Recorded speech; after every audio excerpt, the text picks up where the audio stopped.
Where's Bob? Nice and loud for him. That's good. All right. Oh, okay. Good morning, guys. Morning.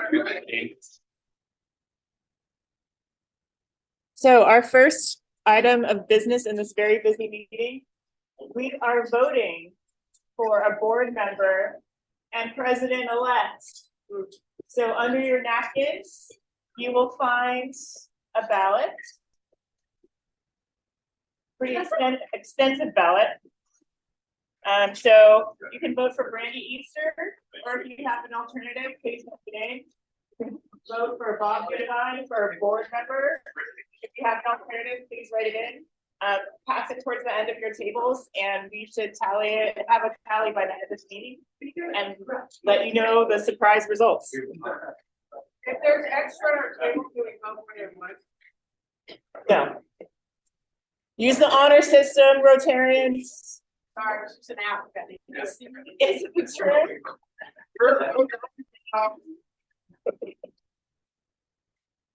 Right, now you're all sort of here.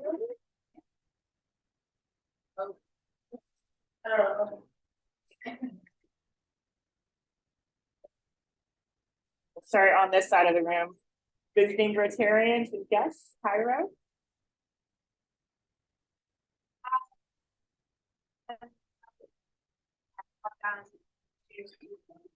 Where are you going?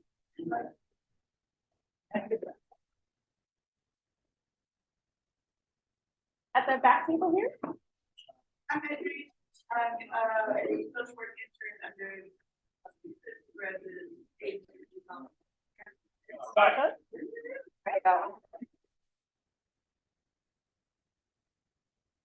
Tracy, I'm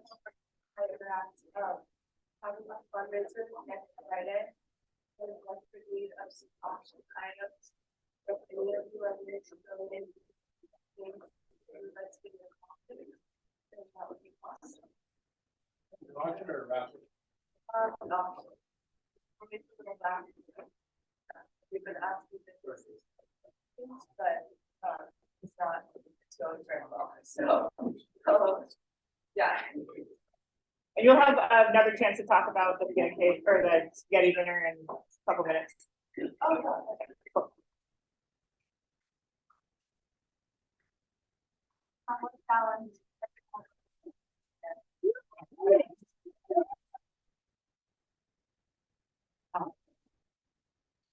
Brian Loveland, president-elect of the New Rotary Club. And also, we have our wine cheaping in from here. I got the slide. Okay. Hold on, I'll wait. Oh, thank you. Great. Matt Georgia, who is wildlife biologist. We're very about it.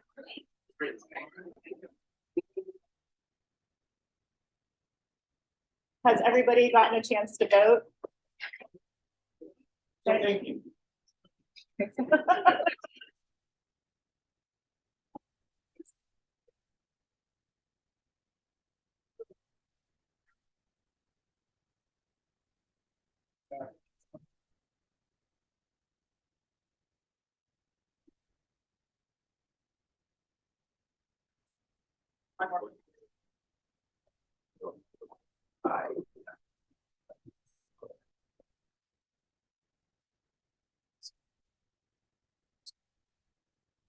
So you saw in the email that went out, a number of us were moved by the VRF presentation of couple weeks ago. So if you would like to send a letter of support, there's her email address up here. You can send it to email or to Ian, and they're due Tuesday before the 18th. So please get to writing. It's an incredible project. There's a greenhouse going, there's rehabilitation, there's a community going. It's a wonderful, wonderful years-long project, and this is how we can help. It's close to Charlie Jordan's heart, and there's a memorial golf tournament with all 100% of the proceeds going to the We Are Up project. She didn't get back to me with the date before this meeting, but just keep an eye out for that. All right, Tom Tejas, or AJ, or Marty, or all three of you. Sounds good. So, they put together the community service committees, we're working on this, mini library project. Tom has designed and brought his oversight. And, he so graciously designed and is, mill the parts. And what we want to do is, assemble a party where, parents can come and, visit Tom at his, Wallace and Pines location and, build 15 of these. So we were originally going to use community service with the money. Perhaps we could get some donations for those who want a library. Okay. You could put some money into it, and we'll put these around the community. The date which we've set so far is the 29th, Saturday the 29th of this month. So it's in a couple weeks, and I think the best way might be to either get sign up genius going, so I can get a sense of who's going to be there. And How much are you looking for if you want to, what kind of donation are you looking for? Well, it costs about $60 to make, so, and what I'll do is maybe we'll pre-mill all the plywood, we'll even cut the bevel, so all we have to do is come in and assemble, we'll wrap them up in packages, and then, all we have to do is you just glue it up, and we'll have tools, I'll have the guys in the shop already know, and we'll clear up all the tables, we'll leave some tools out, and then we'll do it together. Kind of like a nice cooking class or something like that, but it's really easy because we'll have most of it, and then take it. The idea is that you take it home. See, this is well, I just made it out of scrap that I was laying around at the shop, and then I figured out angles and wrote it down. So now we just mill it, make them into little packages, and then hand it to you, and then take it home. And if you want to paint it and decorate it and do whatever you want to it, colors or textures, or I'm doing the same thing. I'm a wood guy, so I'm gonna do wood things, and but like behind here, I'm gonna put fireplace, and then so I did like with the bandsaw and it's really it's all out of scrap, and it's how much you want to do. And then I was gonna do little windows and stuff, and then I found a bunch of redwood, so I'm making little shake. Oh my God. For the room. And right now I have the whole thing, and then with Marty came by the other day and he said, okay, let's extend a few things. So we'll modify it, so it'll be different than this, but this is just, this is just pinned together, like we handle it too much, it'll fall apart really. And then the plexiglass, and then we'll fit it how we're gonna books you want. And then and that's it. And if you need help installing the box, or we help with that. Yeah. But I went to. We're gonna have to, posts for the amount of on a side angle, but the post is the typical way to do a 4x4 post with some stringers on the bottom to support it. I think it's beautiful. Yes. Thank you. And when you take one, please go online to littlefreelibrary.org or com and register it.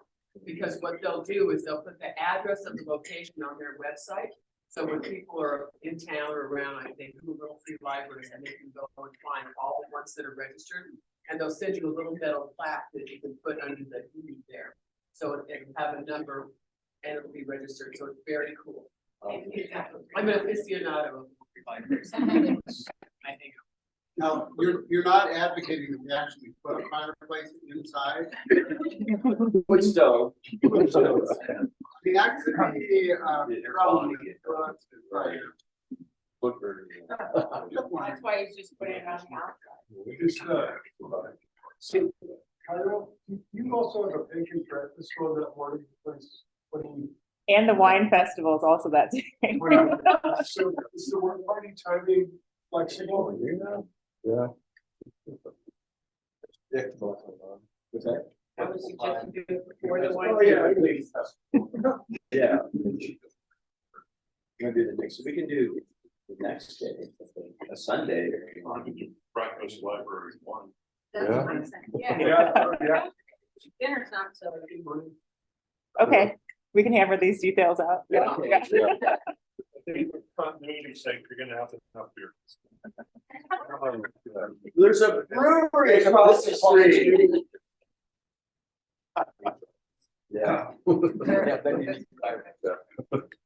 Thank you very much, guys. Well, it's great.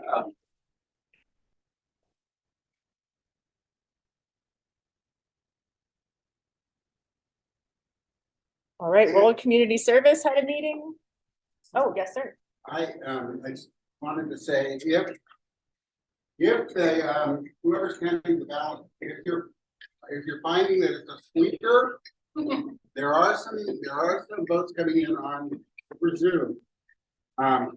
Interestingly enough, CNN projected the winner last night. So, just in case, I just wanted to. Democracy lives. All right. The fire truck that we've put some funds toward is Yeah, the fire Delivered truck on the for the delivery to Ameca, Mexico at Jalisco State, this evening, April 16th. They got all the money in, and we confirmed that with the people from the North Carolina group that sent it out. But Baja Bridges is the organization of Rotarians that's putting this together throughout Mexico. They take service vehicles and they refurbish them.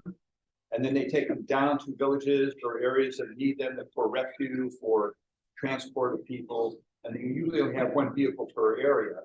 And this Ameca is outside of Guadalajara, and it's a very large area along a river. So they will get a lot of use out of this. And so thank you for that support. A couple other projects we're looking at. I sent a letter to Vanessa for the board.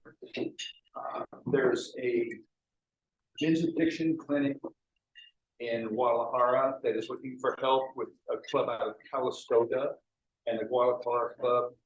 So I've asked Vanessa they're going to be doing laundry, a rehab of the laundry facility, the therapy room, and the kitchen, and they're going to supply beds. And so I've asked Vanessa for $500 for that. And then the other one is a solar panel for senior residents, where they're trying to set up solar so they can cut the operation costs of electrical down. Their power costs are driving crazy, and they got donations from the local people of the solar panels. They need the installation and other parts to go with it. And so we're trying to fill a gap on that. I know both the people that are running the shows from our district, from both the clubs, Calistoga and Sebastopol Sunrise, and so I'll be dealing with them on that. If it goes through the board. Yeah. Well, come to this Tuesday's meeting, or Tuesday? Yeah. Oh. Tuesday's meeting, we're gonna be throwing a lot of money around. Please participate in that. Like, make sure your voice is heard in that meeting. And Howard's got some issue with Cambodia. Update on that. The furniture and kitchen equipment has been purchased, and I just sent a copy of the receipt that was signed by all the people who sign up document. And I'm writing the final report now for the matching grant. And I'm waiting till mid-May when they will also send me photographs of all the equipment installed in the completed building. And that will go along with the final report to the district, so we get final proof of the project. Cool, yeah. That was a very official receipt. DEI had a busy meeting last night. So let's see here. First off, we're looking for committee members for Diversity, Equity, and Inclusion Committee. Let me know if you're interested. And let's see. Oh, well, reporting on what our club and creating a committee has done for increasing diversity, equity, and inclusion. Doing that presentation at the district training assembly was wonderful. People I just wanted to say thank you to this club, to the leaders and that reunion. To the leaders who really made it a priority, and then the partnerships. I mean, just being able to report about what this club has done, the way that we greet people, the outreach, the partnerships. It was exciting, and the reaction was great, and people were inspired and inspired us right back in return. So anyway, just thank you to this club for showing other clubs how diversity, equity, and inclusion can be a fundamental part of what we do, because that is Rotary. And then CUNA, which is Comunidad Unida del Norte de Arquera, they had a meeting on Monday, and they also have had their eye on us and how we help with work with more diverse corners of the community, and great stuff has happened in the Valley West. They got $1 million grant for the Carson Park. They're creating community centers and youth projects, and it's just exciting and transforming Valley West into something beautiful with murals and a garden project. And then that's where we come in. They're like, hey, you guys help with water catchment programs, so systems. And so I talked to Lonnie last night, and he said, woo, love working with you guys. So hopefully a water catchment system on a building near a community garden in Valley West will be one of the next things we do, which is really exciting. And then Black Humboldt also says, love the Rotary volunteers. And I love that Black Humboldt thinks of Rotary as volunteers for their projects. And so that's awesome. And they need a whole bunch of volunteers for Juneteenth. There's something like a Juneteenth block party before, which is on June 3rd. So mark your calendar for that, because they've got a huge sign up looking for helpers from us. And then on the 17th, it'll be at Halverson Park in Eureka. Is that what it is? Yeah, in Eureka. And they have set up and working throughout the events, and all of that is Juneteenth stuff, and maybe more to come too. Yes. It's not the second Tuesday. It's not the 17th. It's not the second Tuesday. It's the second Thursday. It's the second Thursday. Oh, Yes, sorry. it is. Yeah, second Thursday. Don't believe everything you read. Thank you. No wonder no one's. And then, I don't know, do you have a slide for tomorrow? No, but Okay, and one more thing, tomorrow is the 15th of April, and that will be 6 years since David Josiah Lawson was murdered in our community. And I sincerely hope this is just one of the most heartfelt asks that I can give. Show up tomorrow morning at 9:30 in front of City Hall. The whole Lawson family is here, his brother, his sister, mom, aunts. And I just imagine for 1 second having somebody in your family murdered right here in this community, and having people just forget. And so don't let that happen. Don't show the Lawson family that we forget. Be there at 9:30 tomorrow morning, whether you do a 5K or not. Just let Charmaine and DJ's brother and sister and family see that this community is still loving them and remembering that beautiful son of theirs who has been doing all kinds of incredible good in our community. and you can walk, run, or roll. Yeah. And all this lost in our community, and all this indigenous people. Backpacks for kids. What do you say here? They are. Yeah. So this week is off. Next week back on full force. Pick up Thursday, pack Friday, deliver Friday morning. Doesn't take very long, and more hands, light work. Is there anybody who doesn't know how to get to the Senate meeting? Okay. All right, Arcata High. Spaghetti dinner. Friday, it's a spaghetti dinner at the Fine Arts Building. Tickets are $8 or $30. I don't have any physical tickets. I have two. Oh, okay.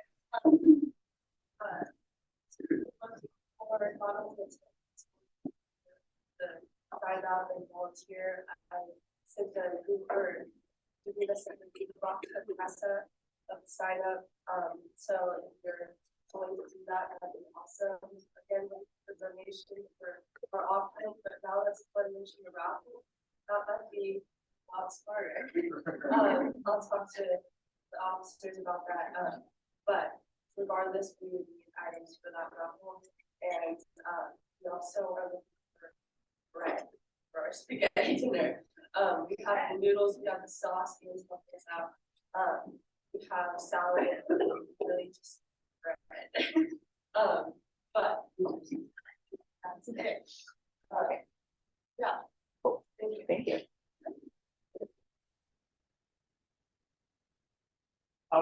If folks have items to donate, this raffle or auction. I'll offer, I can collect that next Friday morning's meeting and bring them some there.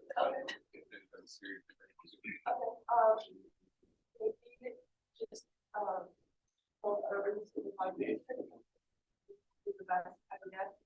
it starts at 5:30, so like, we'll be there, all day after school, so, yeah. We're not doing it ahead of time, I'd say a drawing is some kind of easier. Yeah, definitely. We don't have enough items for an auction. So thank you for that idea. And yeah, so if you have any items that you'd like to donate, come by the fire building, after 3:35, because of gas. We also have our Interact, lunch meeting that started at 12:20, so that would be another good time to bring the items if that works better for you. And that's it. If you would like to buy a ticket or know someone that would like to buy a ticket, come see me after this meeting. I don't have the physical copy to give you right now, but I can write your name down and you want for the fundraiser next Friday. If you don't have cash, I've got cash, you can definitely me and I'll give you cash. Buy tickets is what she's saying.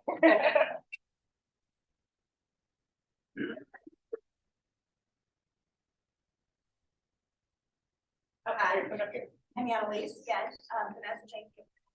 I just want to plug Rotary Club here because upcoming fundraiser later ball, the first fundraiser we've had since COVID, and I'm really excited about it. 1920s themed, as you hopefully have heard, Rotary Club 3 is turning 100 this year, celebrating our centennial and the 1920 team. We've got lots of prizes, we've got an e-bike to give away, cash prizes. I have tickets still available. There are some tickets sponsorships available as well. I want to thank and shout out to Matt over at Remax and Redwood Capital for sponsoring the table. And why do we do these fundraisers? Of course, you know, as parents, we get to do a lot of good things. And something I have coming up, Fulton Smart is the deputy superintendent of Humboldt County Office of Education. And Rotary Club Eureka has sponsored the travel for 25 Humboldt County teachers to go to Taiwan this summer. And given that partnership, I am connecting with the Rotary presidents in Taipei and in another rural part of Taiwan where we're traveling to. And so this is all in its infancy, but I'm here to see if anybody else, the attorneys, would be interested in traveling to Taiwan this summer and possibly doing a project related to literacy and or environment. So I'm quite analog despite being a geriatric millennial. So I have to go around for this. We're going to schedule an information night. So I'm going to start going around and if we're just participating to get weird going, we schedule that. Also, if you're interested in later ball, who aren't interested in buying a ticket, there are about 6 volunteer spots available as well. So your ticket is like to volunteer for it.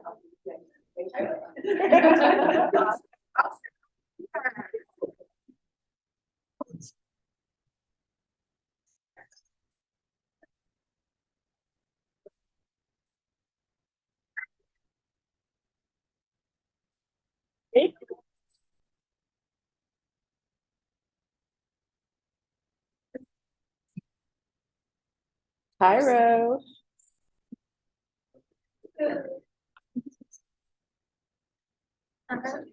Everyone, I am holding a fundraiser for my exchange for pancake breakfast. It's going to be on Saturday, April 29th from 8 to 10, and you can drop in anytime. And it's at Arcata Presbyterian Church here in Ameca. And each ticket is $1. So, Thanks, Swedish pancakes. but not. Or, So- Do you need volunteers? Oh, yes, the next, yeah, so, we need some volunteers to help with all the stuff at the breakfast. And so this is the volunteers I need 6 people per shift, which would be from 7 to 9, and then from 9 to 11. I would need 2 people to help set out, and then like after that, Mommy would call. 2 people to help cook the pancakes. 2 people to do dishes, and then the second shift, 2 people to do dishes, 2 people to cook. And then 2 people to help monitor the hall again, and then clean up afterwards. All those rowdy pancake eaters. You gotta watch them. Would you like ingredient donations? And it's a big list or? Sure. Figure out what I need first. Yeah, send out a list. Next week, ingredient list. And AJ can send around a volunteer to sign up.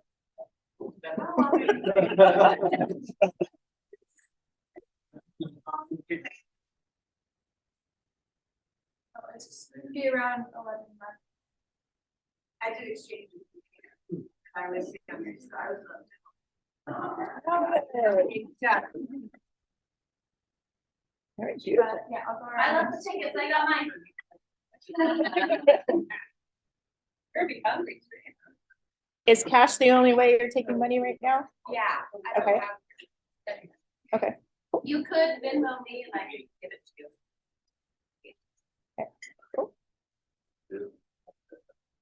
Thank you.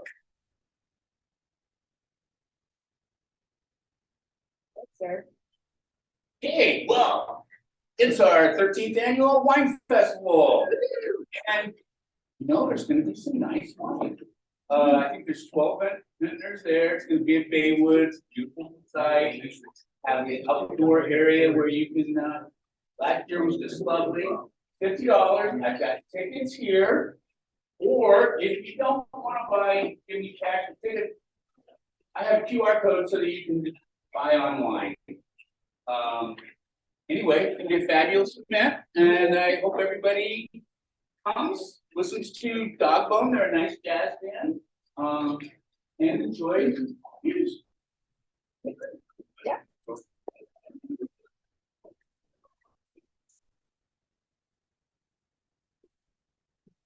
Is the raffle ready?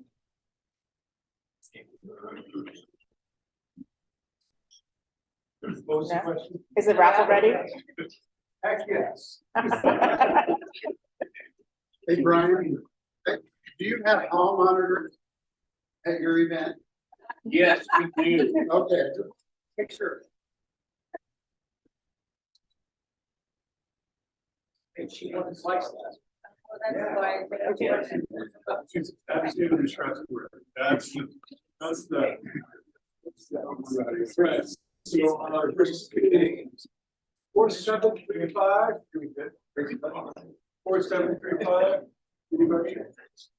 Anybody? Yes. No. 4735.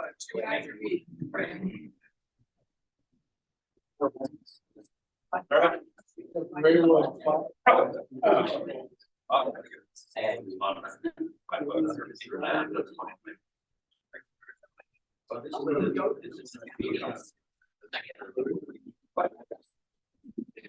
Yeah.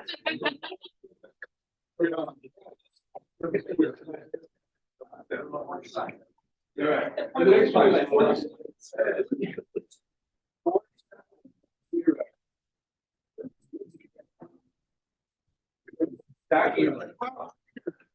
Nick, put your hand in here. I told you to take a picture.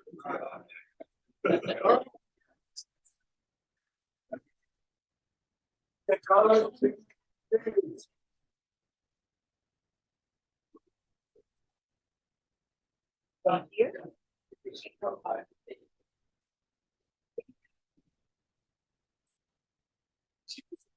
All right, for a woman that needs no introduction, but she wrote one, so I'm gonna read it anyway.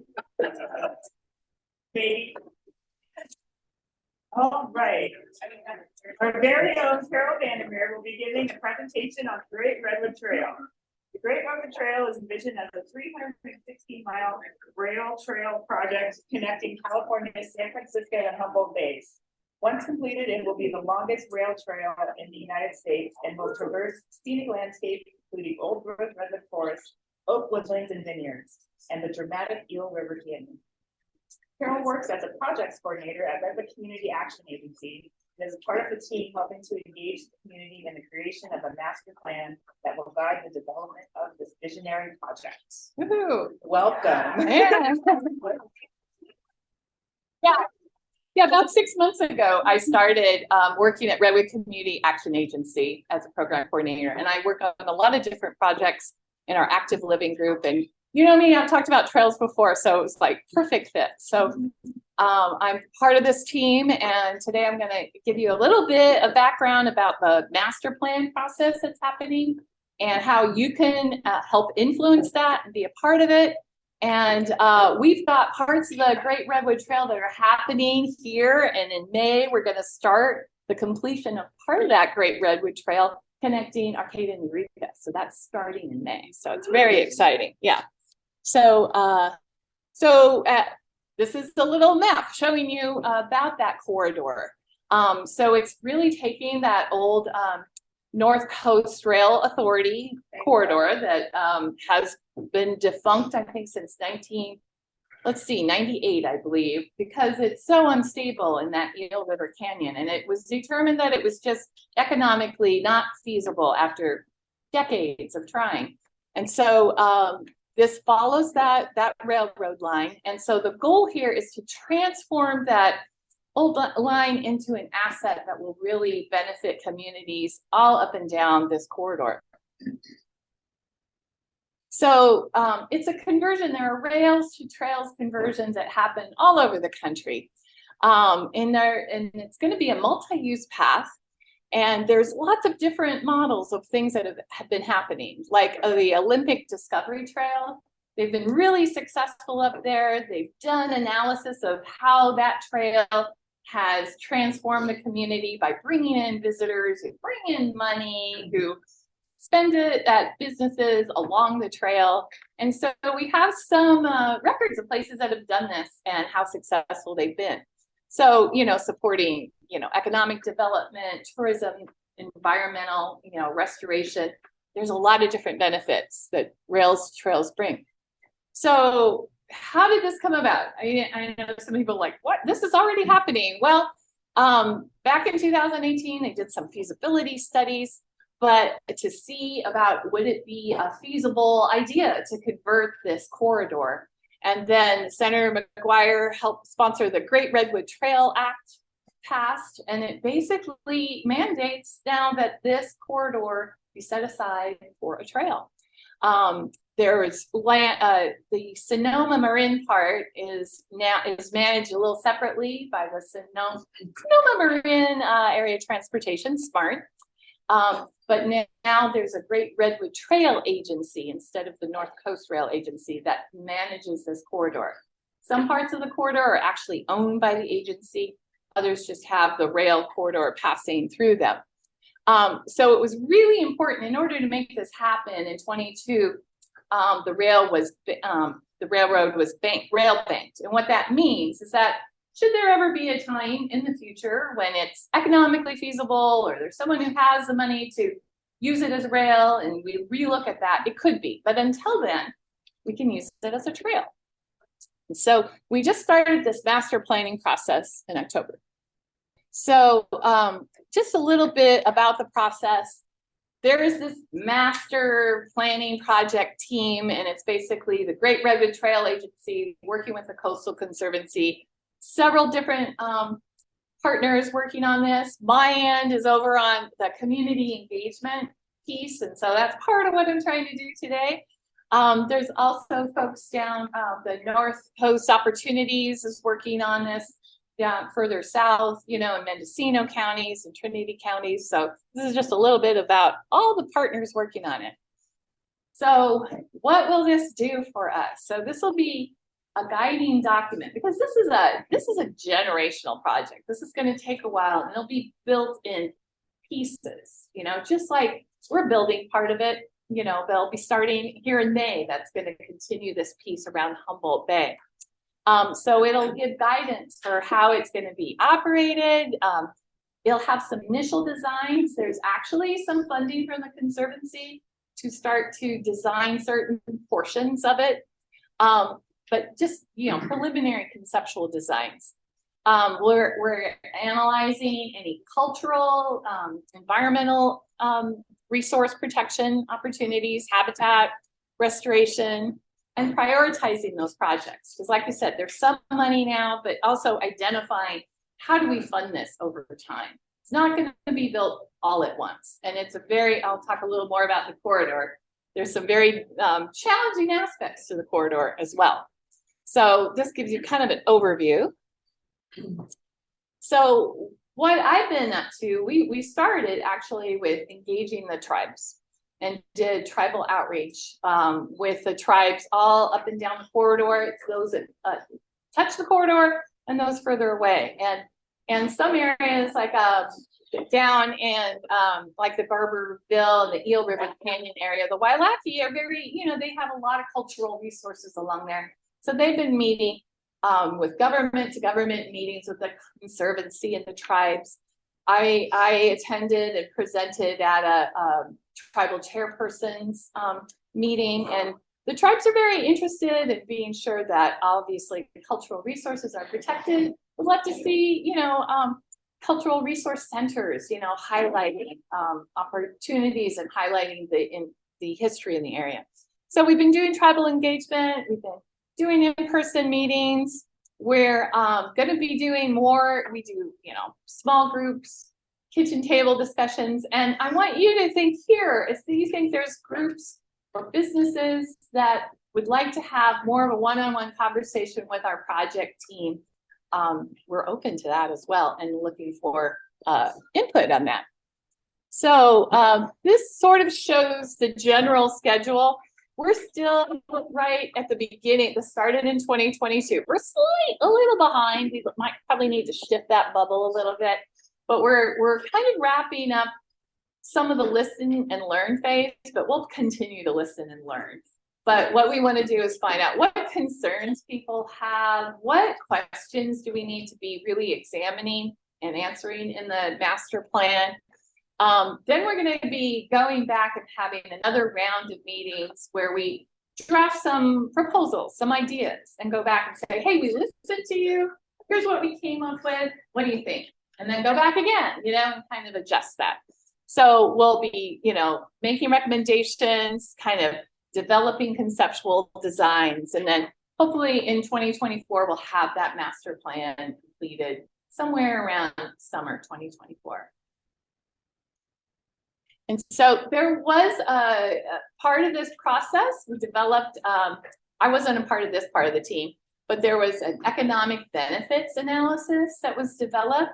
This is modeled, and you can go online and you can read how they came up with all these numbers, but it's modeled on other rails to trails, other similar communities. What could happen once this thing is fully built out? What are the opportunities? And it's pretty mind-blowing. A lot of people are like, I don't know. But there's an estimated someday, and this is, like I said, it may take many years, $102 million in annual revenue. And a lot of this is brought in by people who are coming, they're using the trail, they're going to restaurants, they're sleeping in hotels, they're going to bikes, repair stations, coffee shops, whatever. So that's where a lot of that comes from, or retail benefits. But there's also health benefits, of course. More, you know, active, engaged, active living. There's health benefits there, and then transportation benefits, savings. I mean, there'll be some people who, are, you know, we're going to save some transportation costs by having the Arcata Eureka section completed. So there's some different. Here's some examples. Oh gosh, I think I'm gonna go on a little further. So anyway, there is an economic benefits analysis done. So let's take a closer look at where things go in Humboldt County. Ooh, I think I just got the southern part. Here's the southern part from Fortuna. The southern portion of the rail does go inland. You can see it. It gets kind of close to the Humboldt Redwood State Park. And so, you know, imagine having a corridor that went all the way down to Founder's Grove. But then it's going to become, when it goes out, it diverges, it goes along the Eel River Canyon. It'll be more of a wilderness kind of experience because, you know, that canyon is very rough and has all kinds of size, there's been landslides and things like that. So there's other challenges to look at here. So we're also looking at, you know, what kind of opportunities might landowners have for additional income from camping areas, river rafting. You know, it's a wild and scenic river there. So there are some big challenges, but there's also some opportunities. So of course, working with landowners is really key. And a big section of land was purchased by the Wildlands Conservancy, the Lone Pine Ranch. And so there is a big chunk that's already kind of ready for this kind of action. And so up here in northern Humboldt, where we are, of course, the Great Redwood Trail wraps around the corridor, the old railroad corridor. There's actually a spur that goes out to the peninsula where I live. So I'm really jazzed about that. And I've been working with the Peninsula Community Collaborative community group that would love to see a trail going from the peninsula to Arcata, which would be lovely. And it connects with a lot of different recreational aspects. There's also the spur that goes out to Blue Lake. You've heard of, but the Annie and Mary Trail, if you look at the little spur to Blue Lake, it's kind of purple because it hasn't been rail banked. And so that provides other challenges, but it's still identified as part of the Great Redwood Trail. And obviously there's a connection from Arcata to Eureka that should be finished next year. Yay. Yeah. And then continues on down to Fortuna. And there's a little spur that goes out towards Carlotta, Rio del Scotia. So all of these areas have the potential to become, you know, rail towns, you know, and have a whole nother kind of economic industry built around the trails, not to mention just continuing and improving quality of life and health benefits, and really looking at addressing issues of climate change by reducing our number of trips with cars. So that got repeated. So anyway, here's, they did the economic analysis, breaks things down by city. And so here are the estimated benefits. And remember, this is based on a fully built out trail, you know, 20 years or however many years in the future. We're not sure. It'll be in pieces. And this is based on today's dollars. So it kind of breaks it down for health benefits, unincorporated areas. So I'm going to fly through some of these. So getting engaged in the trail. We've already had some workshops. There was a workshop down in Fortuna that was really well attended.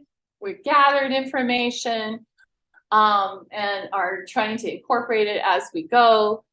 We are going to be doing tabling. In fact, I'll be at Godwood Days. I hope all you guys, Godwood Days is great for me to go to anyway, but we'll be having a table about the Great Redwood Trail this weekend at Godwood Days over at the Arcata Community Center. We're going to be doing other workshops out along the corridor, out in Alder Point, because every area is going to have different concerns, different issues. We do virtual workshops, in-person workshops, willing to have kitchen table conversations, have conversations with groups that might be interested. And there's a really great website. And I'm also, you know, trying to get out to other events, go to the Fortuna Rodeo, you know, reach different audiences that have different concerns and kind of looking at how can we address those concerns, you know. So these are the kinds of things we'd love to hear from everybody. And you guys can, if you haven't already, there is a survey online. That's one easy way to voice your opinions. But we just want people to think about, imagine what could be your vision for the corridor. What types of experiences? I mean, if you've got a corridor and maybe we want to connect, have spurs that connect off of the corridor, where you can bike up to the tap room, yeah. I mean, I've biked by the tap room or other, all kinds of businesses that could benefit from this. Which destinations would you like to reach? Maybe there's areas, that would be better for campgrounds or potential businesses that could be developed. What are some economic development opportunities? What concerns do you have? And who should we be reaching out to? You might know, some of you in the room right here might know, you better talk to who I know, group that owns some property along there. We're really trying to gather that kind of information. But I love going online, and there's an interactive map. So if you just go to the Great Redwood Trail, I think it's greatredwoodtrailplan.org. That's where you can learn more about this process. This interactive map, you can zoom in to the section that you are interested in.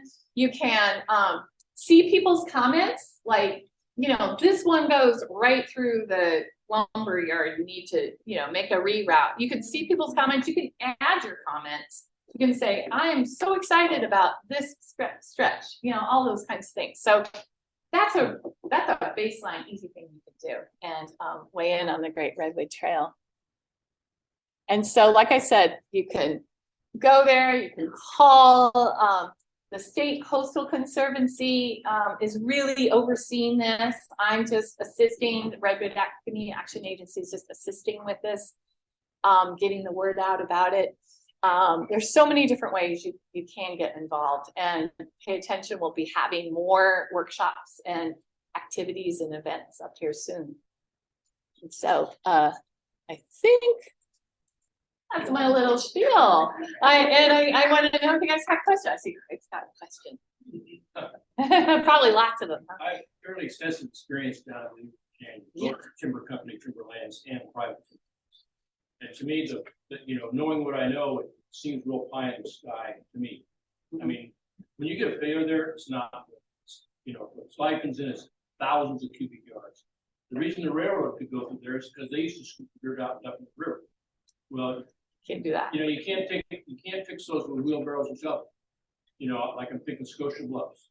I'm thinking Island Mountain Tunnel. I'm thinking, a lot of these landslides, like that one on the right, you see the gray stuff. That's kind of a blue goose slide. You cannot walk through that. Right. It doesn't stay in the same place as the first and the second thing. If you came, you'd be like up deep to a Ferris wheel if you try to walk through that.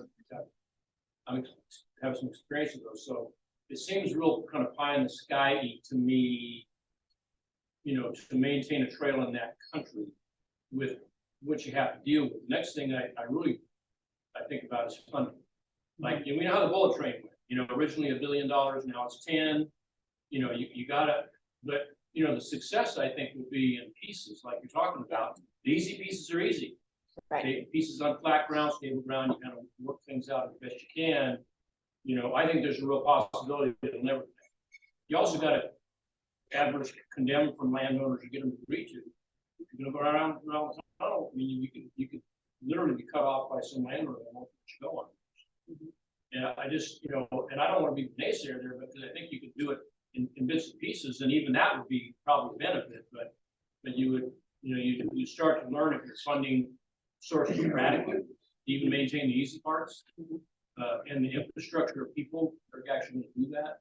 And, if you start generating some economic benefit that you can track, you can start saying, here's the carrot, you want to do yours. I can see a lot of potential there, but I'm really concerned about that. I mean, I used to get right-of-ways from the railroad to haul logs across the railroad tracks. We'd build a structure, 6 by 6 between the railroad, haul heavy logs across there.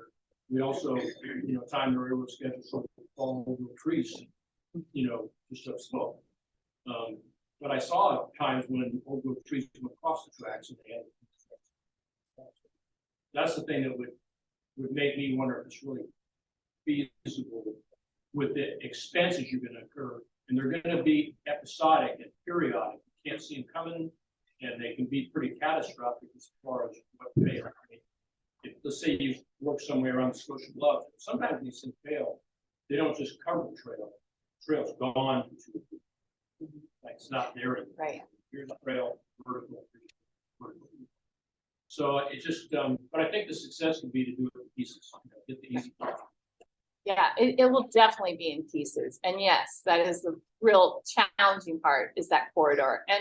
And we're, you know, exploring different possibilities. And like you said, it could be episodic, and looking at things like having permits to go in only certain sections, you know, having guides, you know, that you don't, it's just not open to everybody because it is so rugged and there are so many different landowners. So we're trying to explore different possibilities, but yeah, it's a long-term vision that it could be possible. Well, even if could be a benefit.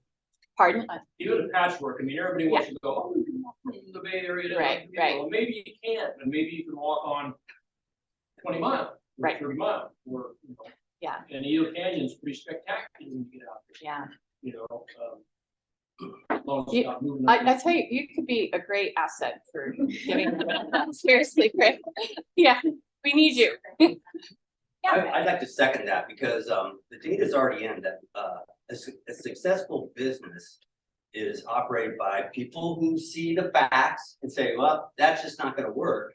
Balanced with people who are highly creative and adaptive. So the organization has a process that functions well and linearly, you know, like Max Weber from administrative policy theory.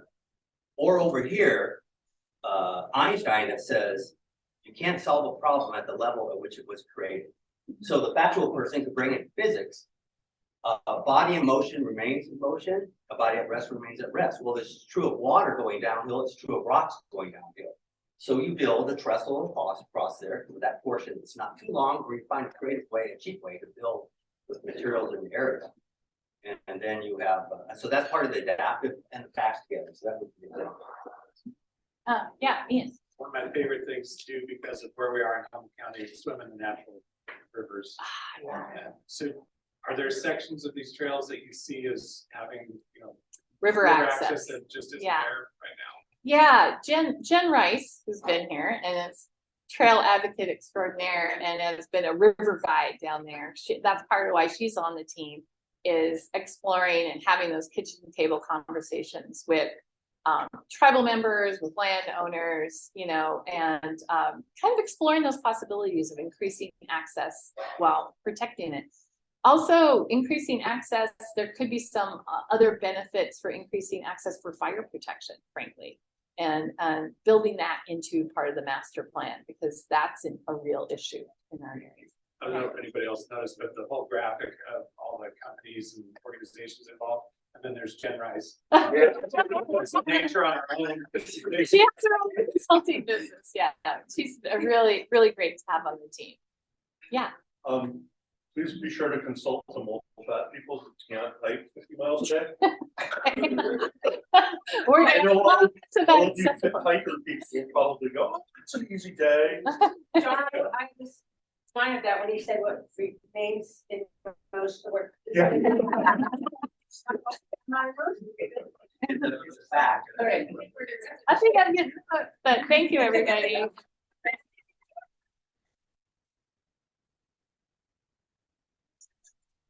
Just in case he's online, I wanted to thank Dustin. I asked for a phone and he delivered.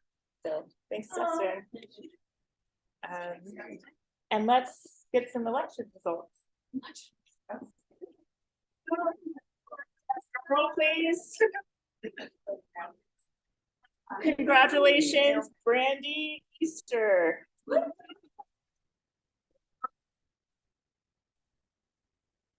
Congratulations, Bob.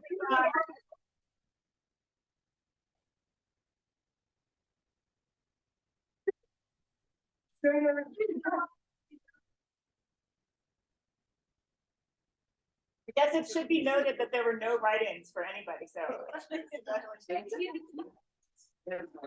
All right. One of the Zoom voters said that she was voting for whoever is running for, whoever is on the ballot for the board position. So that was kind of right. Okay, whoever it was. World Community Service, please see Maggie. Yes, please. After the meeting. And are there any other announcements? Arts Arcade tonight. 8th Street will be closed for a block party, music and fun and celebrating 3 new businesses opening up. Stay up too late tomorrow morning in front of City Hall.